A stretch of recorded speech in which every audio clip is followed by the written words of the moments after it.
Response strategy, অর্থাৎ বাংলাদেশে যে কোনো জায়গায় আমাদের শিশুরা, আমাদের মেয়েরা যদি কোনো অঘটনে পড়ে, তাহলে মন্ত্রণালয়ের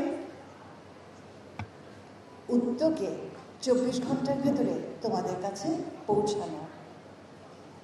এটা কিন্তু সহজ বিষয় নয়, কিন্তু এই চ্যালেঞ্জটা আমরা নিয়েছি এবং তোমরা আজকে যেই জায়গাতে প্রাধান্য দিয়ে কথা বললে, সেই কথাটা ভেবেই আমরা সেটা নিয়েছি।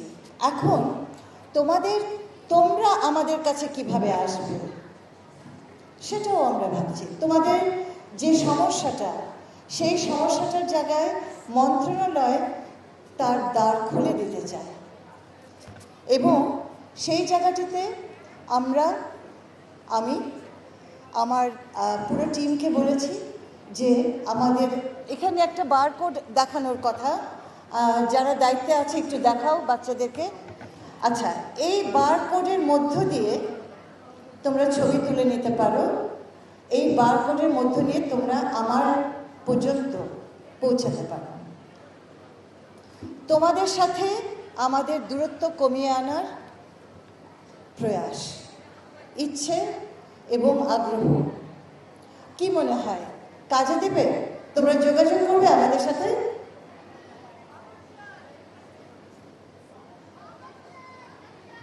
তোমরা এটা ছবি তুলে নেবে। এই বারকোডের মধ্যে দিয়ে তোমরা আমার ফেসবুকে আসতে পারছো এবং সেখানে তোমাদের যত কষ্টের আনন্দের কথা সেটা তোমরা পেশ করতে পারছো। এটা কি তোমাদের মনোভূত হলো? এই অফারটা কি ভালো? শুনতে পাচ্ছি না, মনে হচ্ছে আমার বোধহয় সিদ্ধান্তটা ঠিক হয়নি।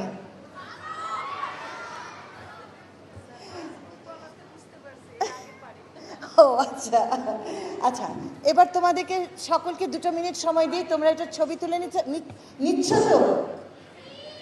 কে কে নিয়েছো হাত তোলো। দেখতেই পাচ্ছি না। আচ্ছা, তো তাহলে তোমরা আজ থেকেই জানলে যে তোমাদের সাথে আমার একটা সংযোগ তৈরি হলো, তোমাদের সাথে আমার মন্ত্রণালয়ের একটা সংযোগ তৈরি হলো এবং যখন তুমি ভয় পাবে, বাবা মার কাছে তো যাবে, আমাদের কাছেও আসবে। ঠিক আছে? আমি হয়তো একটা অনেক লম্বা বক্তৃতা দিতে পারতাম, কিন্তু আমার মনে হলো এটাই হবে কাজের কাজ। কি বলো? তো আর যদি কোনো প্রশ্ন না থাকে, আমি আর বাড়াবো না কথা, শুধু বলবো যখন শিশুরা মাথা উঁচু করে দাঁড়ায়, তখন সারা দেশ মাথা উঁচু করে দাঁড়ায়। বুঝেছ? ভেঙেছ দুয়ার, এসেছ জ্যোতির্ময়, তারপর কি? তোমারই হোক জয়।